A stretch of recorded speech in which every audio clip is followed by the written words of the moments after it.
Good morning. Yes Vijay గారు, so తెలంగాణలో 2028 elections target గా బీజేపీ పావులు కదుపుతుందా అన్నదానికి మధ్య జరుగుతున్న ఈ సంఘటనలు మనకు కాస్త క్లియర్ గా ఇమేజ్ చూపిస్తున్నాయి. నితిన్ నబీన్ రావడం, బండి సంజయ్, ఈటెల రాజేందర్ మధ్య ఉన్న ఈ వర్గపోరు క్లియర్ అవ్వడం, ఇద్దరు కలిసి మాట్లాడుకోవడం, ఇంటికి వెళ్లి మాట్లాడాలి, ఇవన్నీ సందర్భాలు కనిపిస్తున్నాయి.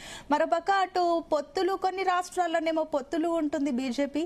తెలంగాణ వరకు వచ్చేసరికి సింగిల్ గా పోటీ చేయాలని డిసైడ్ అయినప్పటికీ కూడా కానీ పొత్తొద్దంటుంది. కానీ ఆ ఆపరేషన్ ఆకర్షణ పేరుతో కూడా కీలకమైన ఇతర పార్టీలోని కీలక నేతల్ని ఆకర్షించే ప్రయత్నం బీజేపీ చేస్తుంది. ఇన్ని రోజులుగా ఉన్న తన సిద్ధాంతాలకు సంబంధించి పక్కన పెట్టేసి ఇప్పుడు తెలంగాణలో పట్టు కోసమే పావులు కదుపుతున్నట్లు మనకు క్లియర్ గా కనిపిస్తున్నాయి. కాబట్టి సో ఏంటి అసలు బీజేపీ ఏమనుకుంటుంది? ప్లాన్స్ వర్కౌట్ అవుతాయని అనుకోవచ్చా? ప్లాన్స్ వాళ్ళు వేసుకుంటారు. అల్టిమేట్ గా ఇవ్వాల్సింది ప్రజలు తీర్పు ఇవ్వాల్సినటువంటి అవసరం ఉన్నది. రాజకీయాల్లో ఇక్కడ పార్టీ అధికారంలోకి రావడానికి అన్ని రకాల ప్రయత్నాలు చేస్తారు బీజేపీ. ఎందుకంటే వాళ్ళు టార్గెట్ పెట్టుకుంటున్నటువంటిది కనిపిస్తుంది. సౌత్ లో ఎంట్రీ లేనటువంటి నేపథ్యంలో ఉన్నటువంటి తెలంగాణ కొత్త ఉన్న కర్ణాటకలో కొంచెం బలంగా ఉన్నటువంటిది. తెలంగాణలో ఎట్లయినా అధికారం సాధించాలి అనేది మీరు బీజేపీకి సిద్ధాంతాలు విలువలు ఉంటున్నాయి అనేది ఎవరు నమ్మటం లేదు. బీజేపీకి సిద్ధాంతాలు విలువలు లేవు. బెంగాల్లో 60 మంది ఎమ్మెల్యేలను కొన్నటువంటి వేరే పార్టీలు విలీనం చేసే విధంగా చేసినటువంటిది కొన్నటువంటిది కనిపిస్తుంది. నేను సీఎం రమేష్ లాంటి ఎంపీ గారు నేను ఇట్లా పోతే ఇట్లా ఎమ్మెల్యేలను పట్టుకొస్తా 2 రోజుల్లో ఇంతమందిని తెస్తా అని కూడా చెప్తున్నటువంటి దేశవ్యాప్తంగా ప్రకటనలు ఉన్నాయి. అన్ని పార్టీలను చీల్స్తున్నారు. పార్టీల నుంచి విలీనం చేసుకునేటువంటిది డబ్బులు ఇచ్చి రాజకీయాలు మొత్తం ఒక డబ్బుమయం చేశారు. అదేవిధంగా తెలంగాణలో కూడా ప్రస్తుతం 2008లో ఎలక్షన్ లో పోటీ చేయడానికి వాళ్ళ టార్గెట్ పూర్తి స్థాయిలో అధికారం దక్కించుకోవడానికి, అందులో నేపథ్యంలో ఇతర పార్టీలలో ఎవరైతే ఉన్నారో వాళ్ళని తీసుకోవడం, వాళ్ళకేమీ అదేం లేదు. గెలిచినా గెలవకపోయినా మాకు ఒక 20 వచ్చినా 30 వచ్చినా మిగతా పార్టీలను కొనేద్దాము అనేటువంటి ఆలోచన కూడా బీజేపీ చేస్తున్నటువంటి దేశవ్యాప్తంగా కనిపిస్తుంది. ఎందుకంటే దేశవ్యాప్తంగా బీజేపీకి ఒక డెవలప్మెంట్ మోడల్ నెక్స్ట్ లెవెల్ దేశాన్ని తీసుకుపోవాలనేటువంటిది కానీ లేదు. జనరల్ గా మతానికి సంబంధించినదే చాలా కీలకం అనేటువంటిది పాకిస్తాన్, బంగ్లాదేశ్ ఈ అంశాలే ప్రజల్లో చర్చించే విధంగా నిరంతరం తాపత్రయపడుతుంటది. ఆ ఎజెండానే ప్రజల్లో ఉంచే విధంగానే చేస్తున్నటువంటిది కనిపిస్తుంది. తెలంగాణలో ఏంటంటే జనరల్ గా ముస్లిం జనాభా కూడా ఒక ఉన్నటువంటిది ప్రతి చోట్ల ఒక ప్రభావం చూపించేటువంటి అట్లాంటి అంశం ఏదైనా సెంటిమెంట్ అంశం దొరుకుతుందా అనేది ప్రధానంగా వాళ్ళు చూస్తున్నటువంటి. హైదరాబాద్ జిహెచ్ఎంసీ ఎలక్షన్ అనుకోండి, ఓవైసీ తోటి ఇంటర్నల్ గా మిలాఖత్ ఉంటారు, బయటికి మాత్రం ఇక ఫాతిమా కాలేజీ ఎజెండా తీసుకొస్తారు వాళ్ళు. ఆ ఫాతిమా కాలేజీ మొత్తం ఆ మతానికి పులుతారు. మతానికి పులిమి రకరకాల ఈ సెంటిమెంట్ ను రగిలించేటువంటి ప్రయత్నం చేస్తారు. ఆ రకమైనటువంటి ప్రయత్నాలు చేస్తారు. అయితే తెలంగాణ సమాజం, తెలంగాణ ప్రజలు యాక్సెప్టెన్సీ చేస్తారా అనేదే ఉన్నది. ఎందుకంటే మనకున్న ఎక్స్పీరియన్స్ తెలంగాణలో కావచ్చు, ఆంధ్రప్రదేశ్ లో కావచ్చు ఉన్నటువంటి ఎక్స్పీరియన్సెస్ ఏంటంటే గతంలో వాజ్పేయి చరిష్మా ఉన్నటువంటి సమయంలో కొన్ని ఎంపీ సీట్లు గెలిచారు.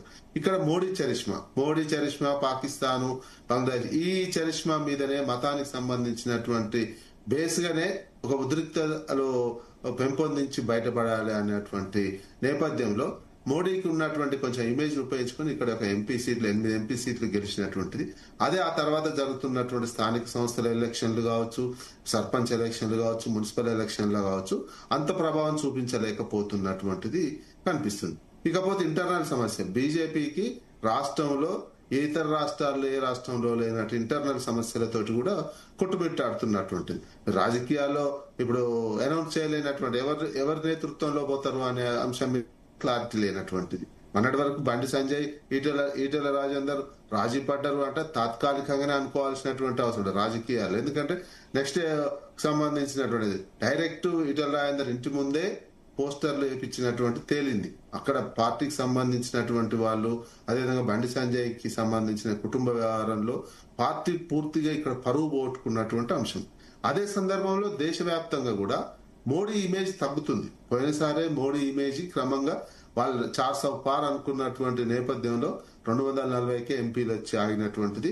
ఇటీవల కాలంలో అయోధ్య విషయంలో కావచ్చు, యూత్ లో జెన్జీ గ్రూప్ కు సంబంధించినట్లు వస్తున్నటువంటి వ్యతిరేకత కావచ్చు, నిన్న బంకీపూర్ లో జరిగినటువంటి ఎలక్షన్ ఇవన్నీ చూస్తే కూడా బీజేపీ పట్ల, మోడీ పట్ల ఉన్న ఇమేజ్ క్రమంగా తగ్గిపోతున్నటువంటి నేపథ్యంలో తెలంగాణలో వాళ్ళ బీజేపీ పెరుగుదల, బీజేపీ ఎదుగుదల అనేది ఇంకా ముందు జరగకపోవచ్చు. ఇప్పటి వరకు ఎంతైతే పెరిగి ఉన్నదో అక్కడి నుంచి క్రమంగా డౌన్ ఫాల్ అయ్యేటువంటి అవకాశమే తప్ప పార్టీకి సంబంధించినటువంటి రాజకీయంగా ఓట్ల రూపంలో ప్రజల నుంచి తెచ్చుకోవడం అనేది చాలా కష్టమైనటువంటి పనిగానే మిగిలిపోబోతుంది. ఎందుకంటే దేశవ్యాప్తంగా బీజేపీకి ఒక రకమైనటువంటి వ్యతిరేకత, ఇన్నాళ్ళు మనల్ని మోసం చేశారు. రాజస్థాన్ లోనైతే పక్కా బీజేపీకి సపోర్ట్ చేసినటువంటి వర్గాలే బయటకు వచ్చి ర్యాలీ చేసి ఓటు వేయద్దు అని చెప్తున్నటువంటిది కనిపిస్తుంది.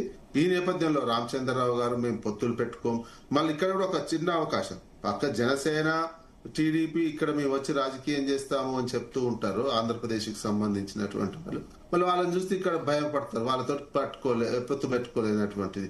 ఎన్డీఏలో భాగస్వామ్యం అయినటువంటి పార్టీ ఇక్కడ ఉంటే అది ఇక్కడ వాళ్ళ ప్రత్యర్థుల్లాగా ఉంటారు. అంటే ఎంత అవకాశవాదంగా బీజేపీ వ్యవహరిస్తుంది అనేది మనం చూసుకోవాల్సినటువంటి అవసరం ఉంది. ఇక లక్ష్యాలు ఉంటాయి మేము అధికారం రావడానికి. మీరు లక్ష్యాలు పవర్ ఉపయోగించి ఈడీ, సిబిఐ ఇట్లాంటి, అదేవిధంగా బ్లాక్ మెయిలింగ్, బెదిరించి ఇట్లాంటివి చేస్తున్నటువంటిది కనిపిస్తుంది. మరోవైపు వాళ్ళు ప్రయత్నం చేస్తున్నటువంటి దాంట్లో ముఖ్యమంత్రి రేవంత్ రెడ్డిని కూడా బీజేపీలోకి తీసుకునేటువంటి ప్రయత్నం చేస్తున్నారు. ముఖ్యమంత్రి యాటిట్యూడ్ కూడా అట్లనే ఉంది. కాంగ్రెస్ కు సంబంధించినటువంటి దాంట్లో కాంగ్రెస్ విధానాలను కూడా ముఖ్యమంత్రి రేవంత్ రెడ్డి సమర్థించటం లేదు. అన్నిటికీ భిన్నమైనటువంటి వాదనలు వినిపిస్తున్నారు. అదాని విషయంలో 100 కోట్లు తీసుకున్నటువంటి విషయంలో కాంగ్రెస్ పార్టీ విధానం ఒకటైతే ఇక్కడ ఒకటి.